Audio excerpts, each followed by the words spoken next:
Hey everyone, Praetorical here. Thanks for tuning in to the 7 Deadly Pirates channel. This is an Abyssian match that I just got done playing a moment ago. It's only my second match that I've played with Abyssian. But it ended up being a completely wacko match. Just bonkers. I hadn't seen anything quite like it. So I just wanted to throw this up for you guys to check out.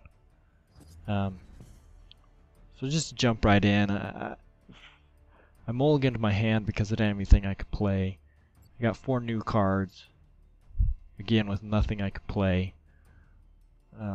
So, at least not on the first round. So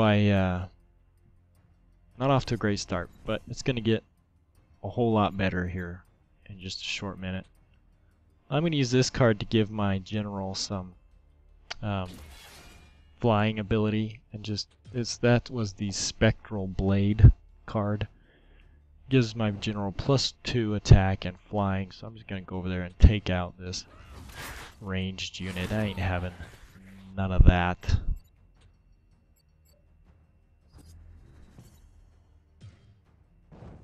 Void Pulse deals 2 damage to the enemy general, and heals me, which is not bad.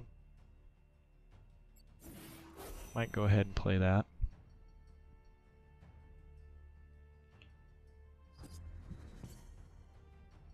I'm going to fly over here and grab this Mana Spring. And then I play this Abyssal Juggernaut. Now, and that'll go ahead and heal me 3 and hurt him 2, like I was saying before. That Juggernaut, when it kills a unit, it spawns a shadow creep where that unit was. And if you're not familiar, the shadow creep is a little spiky things come up out of the ground, and if your enemy minion or enemy general is on top of one of those, it will do damage to them based on the number of shadow creep you have on the board. So if you have 5 shadow creep on the board, it will do 5 damage.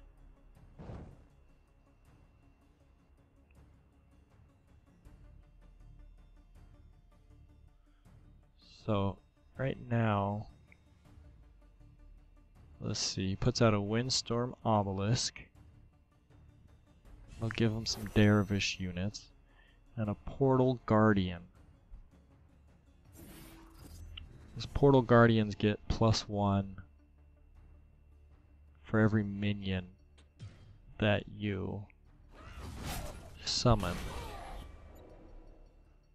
We're going to go ahead and take out this Shield Master.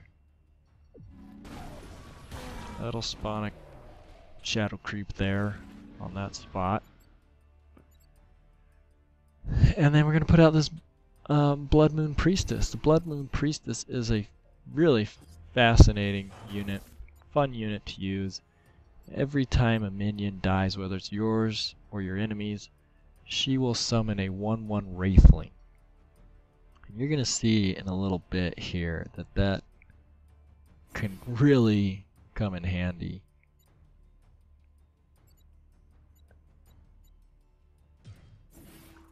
I've seen some Abyssian players get a lot of Wraithlings out using that Blood Moon Priestess. But what you're gonna see here coming up is just gonna blow your mind. It's pretty awesome. So that Portal Guardian's becoming an issue now. I'm going to go ahead and use a combination of this Night Sorrow Assassin and this spell card. The Night Sorrow Assassin can do 4 damage. She has Rush, so she can do that damage first thing when she comes out. Then I played the Soul Shatter Pact, which gives all of your friendly minions +2 attack, so she can do 6, and that Wraithling can do 3. And we can finish him off. Now see, every time I lose a unit, I gain a unit. And the Portal Guardian died, so I gained another unit. They're only 1/1 Wraithlings, but they add up pretty quickly. That Night Sorrow Assassin also spawns the Wraithlings on a square next to her, which creates sort of a barrier, a wall of protection for her. Now he's got out 2 obelisks already, a Windstorm obelisk and then just a regular one. Sarlacc the Eternal is actually a pretty great card for him to play against me. Because it's just a 1/1 unit. Every time you kill it, it comes back on the board. So every time I kill that, I'll get a 1/1 Wraithling, and it'll come back. I can kill it again, get another 1/1 Wraithling. So right there, I just played the Dark Transformation spell to kill one of his obelisks. Now I'm going to use another spell, the Daemonic Lure spell, to bring that ranged unit over to me and kill it. And see, every time I kill one of these, I'm getting another Wraithling.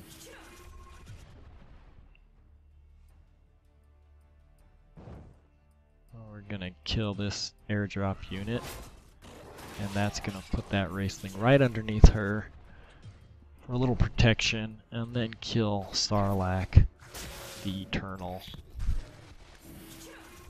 And there we go.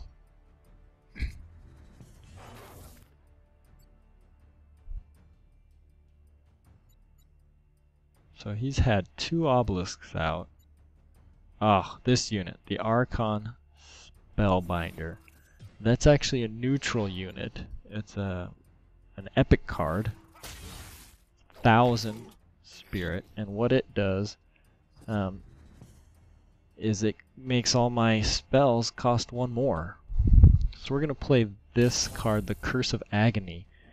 So when he dies, when that Spellbinder dies, it will actually do his attack, which is 7, to the enemy general. So we're going to come up here, hit him for 6, and then hit him with that Wraithling and this Wraithling. And then we're actually going to finish him off. I'm going to sacrifice this Blood Moon Priestess to finish that guy off, because I really don't want him, the Spellbinder, to hit me for 7. So here it's going to do 7 damage to his general. Kind of backfired on him there. Now that Sarlacc, man, he's supposed to come in on a random spot on the map, but he always seems to come in right behind my general.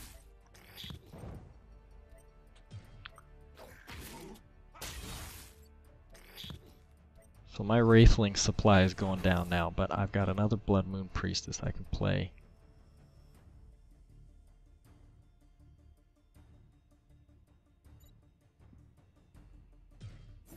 And he's got another Spellbinder.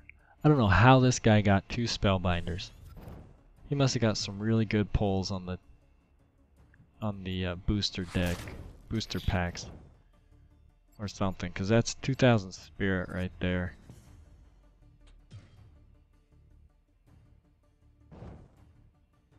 Okay, so we gotta take care of that guy again.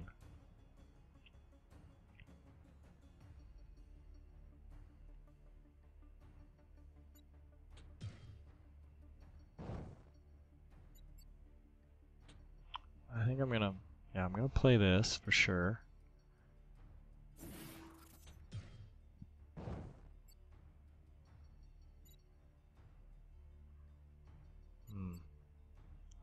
The Shadow Watcher gets +1/+1 whenever a minion dies, whether it's your minion or their minion.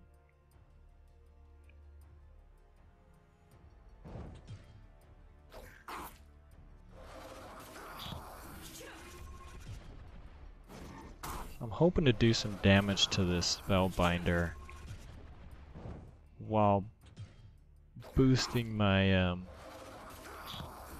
Shadow Watcher and hopefully making a bit of a barrier between my Night Sorrow Assassin and the Spellbinder with more minions, with more Wraithlings.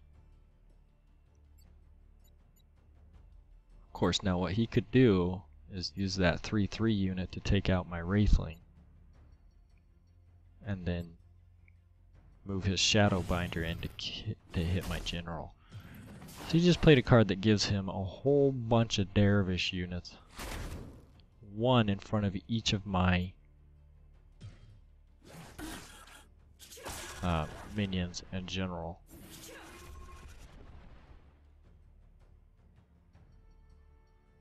But again, every time he kills one, that's just going to get replaced right away. So here he'll hit this Wraithling.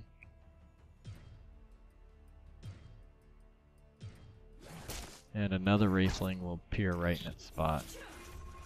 And all the while he's doing that, it's given my Shadow Watcher +1/+1. Which is pretty great. So he just took...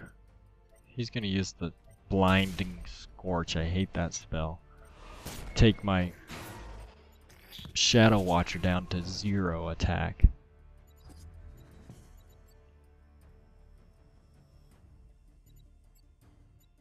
Alright, we're going to use the Shadow Nova. I've already got 1 Shadow Creep on the board. This will put 4 more. So those 2 enemy minions there will both take 5 damage. And then I'm going to, even though that would kill both of these enemy minions, I'm going to use these Wraithlings to do damage to them just to kill off the Wraithling. Because this guy... This Shadow Watcher is getting +1/+1 for every Wraithling that dies, and the the Night Sorrow Assassin is just going to replace him anyways. So it's cost me nothing, but now you see the Shadow Watcher is already up to 7/13. We'll use him to take out that Shield Master. And move that guy out of there and end our turn. And there we go, that killed off him. So I'll get another Shadow. I mean another Wraithling. Now I only got 1 Wraithling even though both of them died because there wasn't an open spot. But at least I got 1 by moving that last guy out. Okay, now he just offed my Night Sorrow Assassin with that range unit. He's putting out more Dervish obelisks. That's his 4th obelisk he's put out this game. This guy has a ton of obelisks in his deck.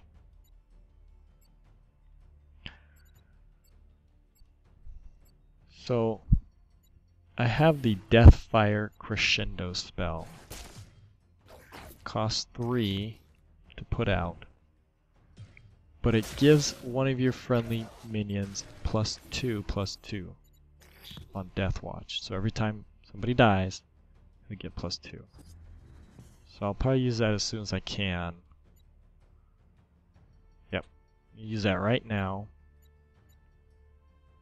on my Shadow Watcher. So now he'll get +3/+3 every time a minion dies because he already had +1.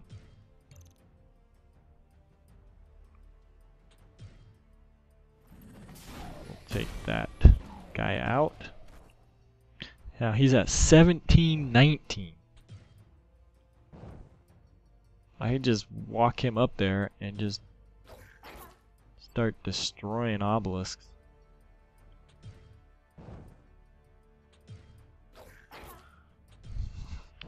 But I kind of want to see how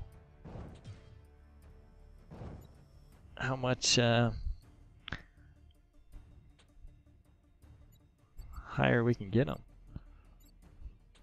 And I mean, I've already played the game, so I know, but I want you guys to see just how well you can use this combination of cards to really boost this Shadow Watcher. So here we go, we got 3 more Wraithlings with that. Now the only problem with these obelisks, at least in this case, is that these obelisks don't do any damage. So I'm going to be hitting those with my Wraithlings, but my Wraithlings aren't going to be dying, which isn't going to be... Okay. The Dark Nemesis, that's a neutral unit. It's legendary. We're going to get rid of that right away. We're going to use this spell to bring him right into the middle of my pack of Wraithlings. We're going to hit him with that Death Watcher and just annihilate him. That Dark Nemesis, it starts out with 4 attack and 4 health, but at the end of your opponent's turn it does 4 damage to your general and gains 4 attack.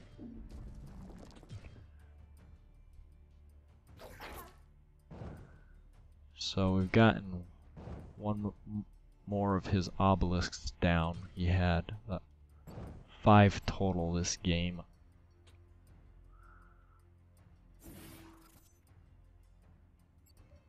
Okay, so this Shadow Watcher's at 26 damage. 26 damage. That's insane. Now, unfortunately, I don't get a waltz up there and hit his general for 26 damage, because he's gonna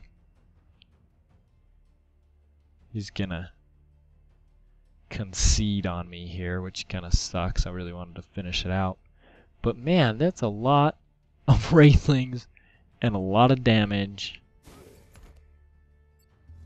I mean, 26-24 I think is what that Shadow Wraithling had at the end. That's crazy. That was a crazy game. That was a lot of Wraithlings. That was a really fun game. Thanks for watching, guys.